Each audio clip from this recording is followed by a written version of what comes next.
राधे राधे भक्तों, आप सभी भक्तों का एक बार फिर से आपके अपने YouTube चैनल में बहुत बहुत स्वागत है। भक्तों, आज हम पुरुषोत्तम मास महात्म अध्याय 12 का श्रवण करेंगे। कल हमने पुरुषोत्तम मास महात्म अध्याय 11 में ऋषि कन्या का भगवान शिव का घोर तप करना और भगवान शिव का उसे 5 पति होने का वरदान देना, इस कथा को सुना था। आज हम पुरुषोत्तम मास महात्म अध्याय 12 में द्रौपदी की अग्निकुंड से उत्पत्ति और भगवान श्री कृष्ण का पुरुषोत्तम मास व्रत का उपदेश देना, इस वृत्तांत को सुनेंगे। चलिए भक्तों, कथा प्रारंभ करते हैं। नारद जी बोले, हे नाथ, भगवान शंकर जी के चले जाने पर उस चिंतातुर कन्या ने क्या किया? सेवा, धर्म और सिद्धि के लिए मुझे दीन को सुनने की इच्छा है, सो कहिए। श्री नारायण बोले, इसी प्रकार युधिष्ठिर ने भगवान श्री कृष्ण से पूछा था।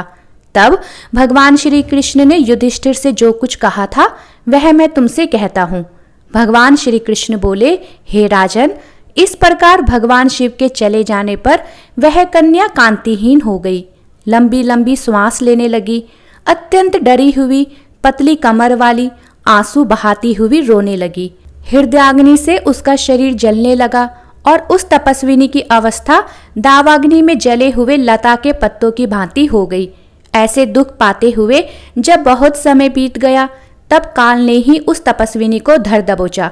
जैसे बिल में चूहे को सर्प दबोच लेता है, वैसे ही तपस्विनी को बलवान काल ने दबोच लिया। जैसे वर्षा काल में छाए हुए आकाश में बिजली चमक कर रह जाती है, ठीक वैसे ही वह भी तप से पाप भस्म कर अपने ही आश्रम में मर गई। उस समय धर्मात्मा राजा यज्ञसेन अर्थात राजा द्रुपद अनेक सामग्रियों से युक्त एक महान यज्ञ कर रहे थे।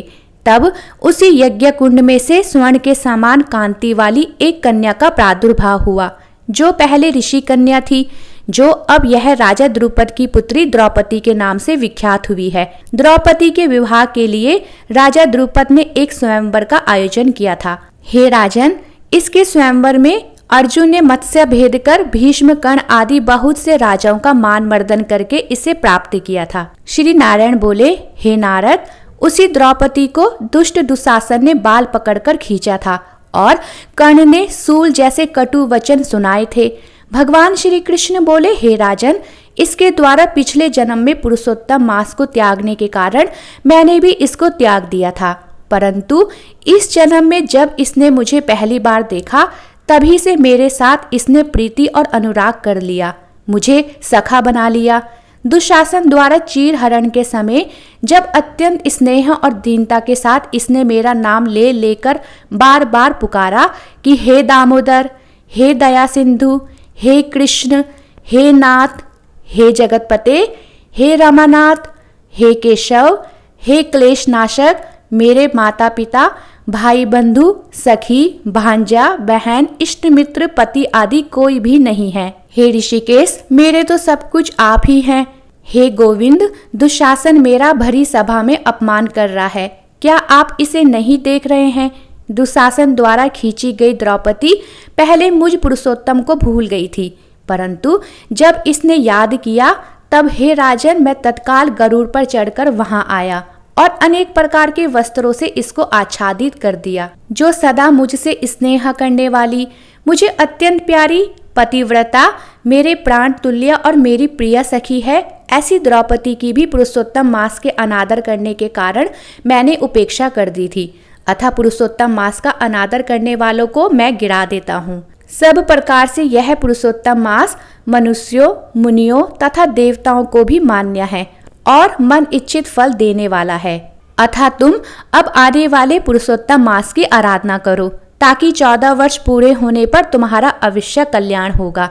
हे पांडुपुत्र, राजसभा में जिसने भी द्रौपदी के केशों को खींचते हुए देखा है, मैं उन सभी की स्त्रियों के बालों को क्रोध से उखाड़ दूंगा और दुर्योधन आदि राजाओं को यमलोक पहुंचाकर सब शत्रुओं का नाश करके तुम्हें सम्राट बना दूंगा।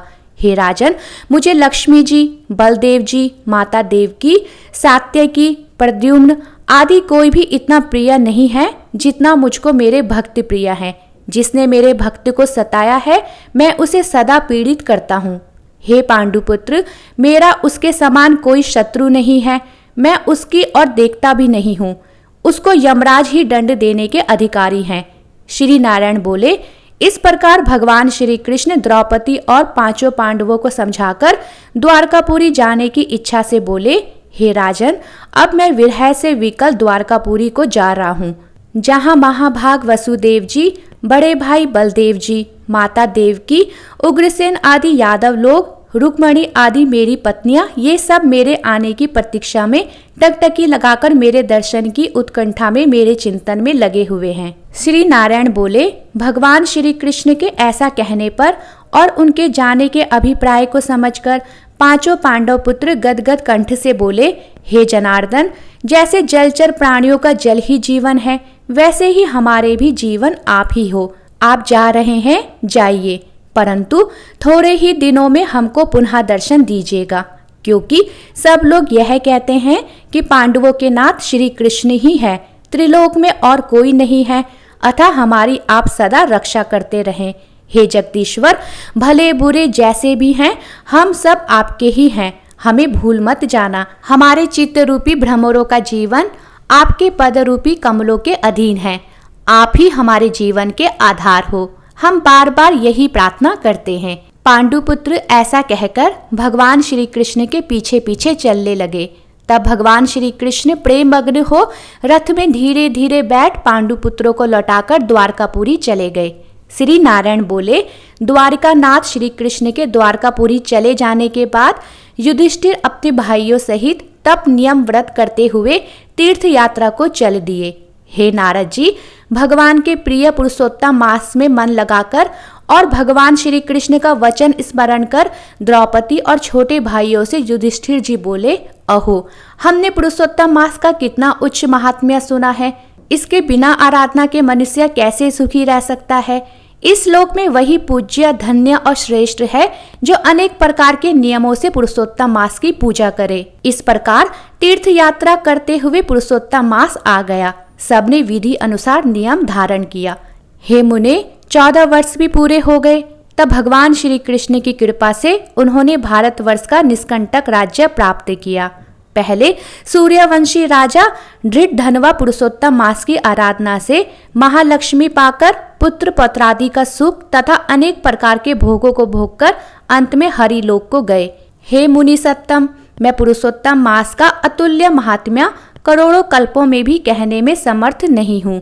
सूत जी बोले, हे विप्रो, यद्यपि मैंने पुरुषोत्तम मास का महात्म्य वेद व्यास जी से सुना है, तो भी मैं इसे कहने में असमर्थ हूँ। संपूर्ण महात्म्य तो या तो भगवान नारायण ही जानते हैं या साक्षात वैकुंठवासी हरि जानते हैं। सब ब्रह्मा आदि देवता गोलोकनाथ भगवान श्री कृष्ण के सिंहासन को नमस्कार करते हैं। स्वयं पूजने वाले देवता भी पुरुषोत्तम मास का महात्म्य नहीं जानते, फिर मनुष्य कैसे जान सकते हैं। इति श्री पुरुषोत्तम मास कथा 12वां अध्याय समाप्त। बोलो भगवान श्री हरि की जय। भक्तों, अगर आपको मेरी ये कथा पसंद आई हो तो चैनल को लाइक, शेयर और सब्सक्राइब करना ना भूलें।